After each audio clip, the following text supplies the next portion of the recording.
if you can, guess you can see everything. Alright, so what we have here is a 3/8 chain. You can see that the corners are knocked off that pretty good. And this side is okay, but that's missing a corner. That's missing a corner. That's missing a corner. That's missing a corner.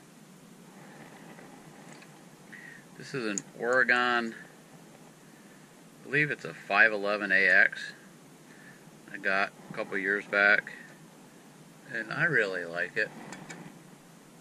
Yep, 511AX. I have two different wheels you can put on it for miscellaneous different sizes of chain. Like this is for my 3/8, this is for my 325 chain, and then this one here is flat, and that is for your rakers, because this will stand up straight and you can knock down all your rakers as well. So to initially set this up, and of course that's the wrong direction of that tooth, right? Let's see if I can get a little more light coming in there without throwing it too far.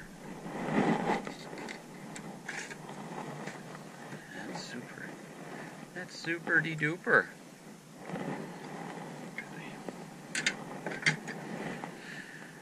So obviously that's wrong. So rotate to the next tooth. This chain is a little stiff, so that'll have to be worn in. But so now this is set at 25 degrees, and it's got a cant to it, so it gets in the tooth deeper, or at the appropriate angle, I guess, that they want. So in the back here, right back here, this stop, this is adjustable. So you adjust that to the bottom of your hole, and this one here adjusts how far the chain goes forward. So this is your grinding blade disc. So if I move it towards it, it's going to grind more, see? And this just centers this shoe on the tooth. So we'll get that one set there. Bring this down. You see how it's not touching there? It rubs against the raker a little, but it won't when we bring it in, because it's not touching yet. So let me loosen it, bring it in.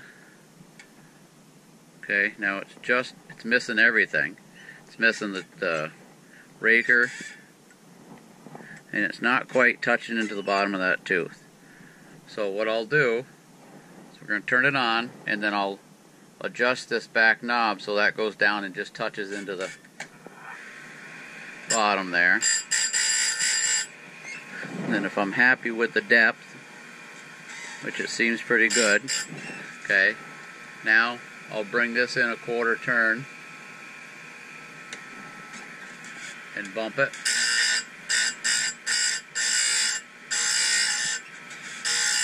Some people bump, bump, bump, and other people hold steady pressure.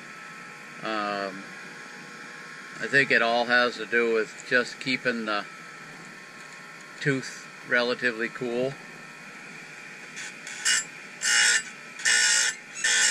Okay, so you can see there, I haven't cleaned that up yet. It's not cleaned up, that bad spot there. I don't know if you can see that or not. There we go. So what I'm going to do is I'm going to go back to that first tooth first of all. There we go. And now I'll come in another quarter turn. I could have got that on the next round, but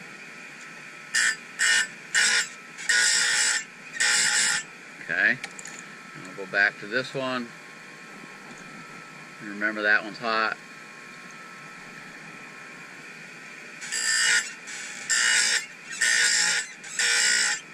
Okay, that just about got it perfect. So now this chain hasn't been used in quite a while, so it's a little stiff. Normally these would just roll right around these rollers, but see how this one is kind of stood up? See that? But as long as it's setting flat on these 3 to 5 teeth, then this tooth is and I guess this is the only one that's needed to be perfectly square, because that's the only one you're working on. But hey, your grace. See how that one flashed a little hot there? Yeah. I try not to do that.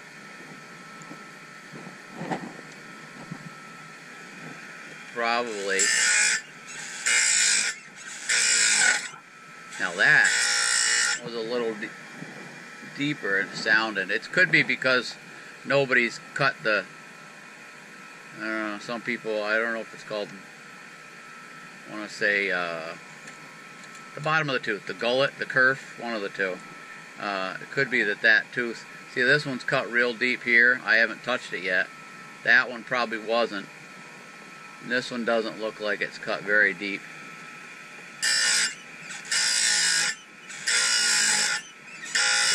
There. So now that's cut down. That nice C is formed in there, that shape of a C. This is just an old extra chain. I think it's a 72 drive link chain, 3/8. 3/8 drive.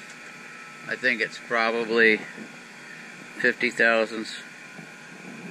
Oh, it's either 50 or 63.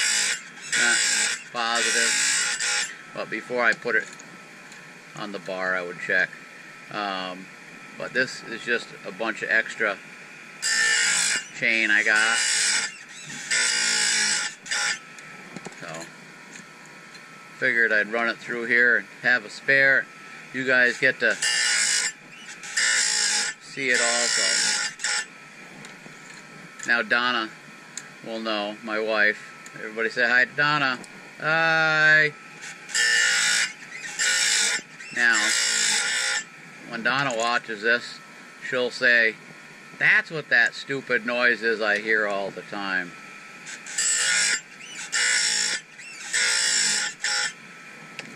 Yes, that's the noise.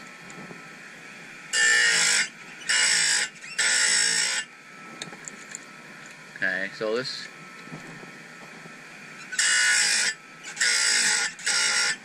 got to be getting back around pretty soon. Not seeing it coming through yet. This thing could use some oil on that back hinge too. It's a squeaky. Oops, right there.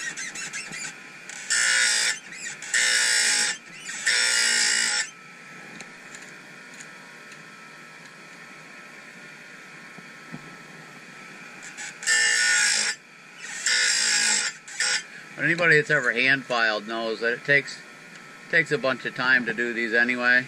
But the nice thing about this is it takes longer. Okay, I've already done that one. So you just skip to the next one. Okay, tighten that in, then you loosen the bottom clamp on this. Now we're going to go over to the other side. We don't have to do anything with the motor. We go over 25 degrees here and then cant it down and get it back. Probably move you guys a little close on that one, but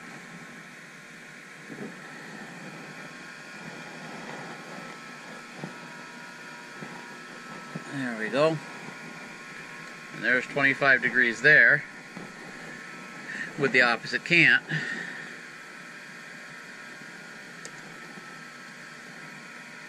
Want to realign this thing, center of the tooth. Don't have to touch this at all because it's the exact same setting now. Now when I cut this tooth,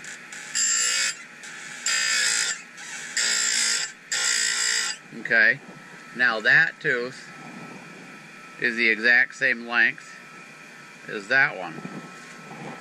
Now granted, it doesn't matter a whole lot. I mean, some people argue it does absolutely matter, and then we've seen a couple trials where they proved that it doesn't matter. So there you go.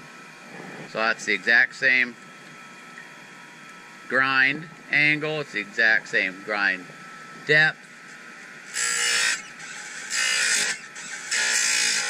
And this, so it's just repetitious like this. And so, like I was saying, anybody who grinds by hand with a file knows that when you're out in the field, out in the woods, and you find that fence or nail or something in the tree, and you got to touch that saw because it just stopped cutting because it knocked teeth off, you know, that it's much faster just to take the couple nuts off, have a couple spare chains with you, and you're back up and cutting in just a couple of minutes versus 10 or 20.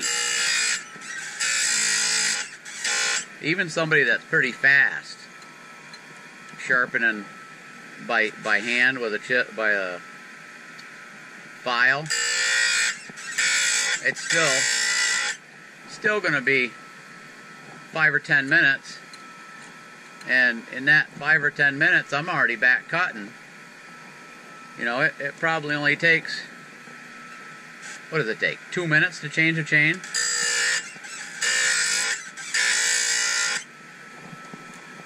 You know, take 2 nuts off, pull the cover, throw the chain on the ground because you're mad, or you set it down gently, whatever. Thread the new one on, loosen up your tensioner just a smidge, throw the cover back on, get the nut started, tighten some slack up, get the nuts in there. I like to do it just so that they're snug, but I can still move the bar, and then I'll do my final chain tightening and then snug it up, and off you go again, back to cutting.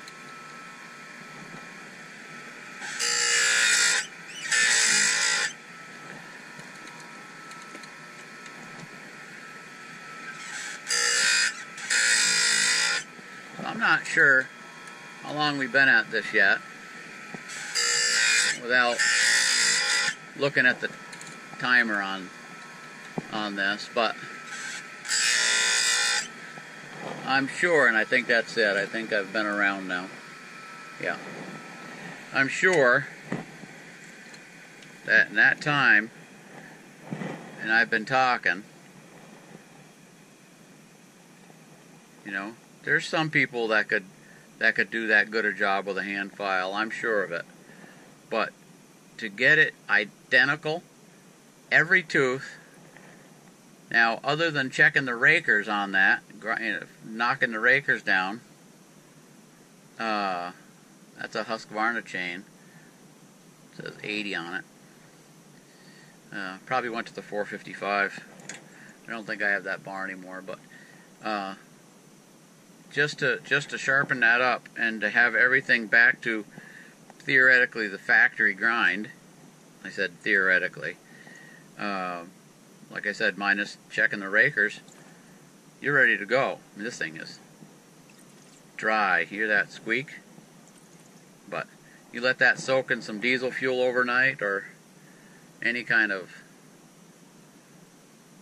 lubricant oil. Probably barn chain oil would work too, but that would loosen them right up. So that is a sharp chain. And now you've got to see how how that Oregon gets you down there. There, can you see that? The 511AX. Got this a while ago. I love it. Got to love it. Made in Italy. That was probably a Swedish accent. Oh well. Have a good day. Bye-bye. Stay safe.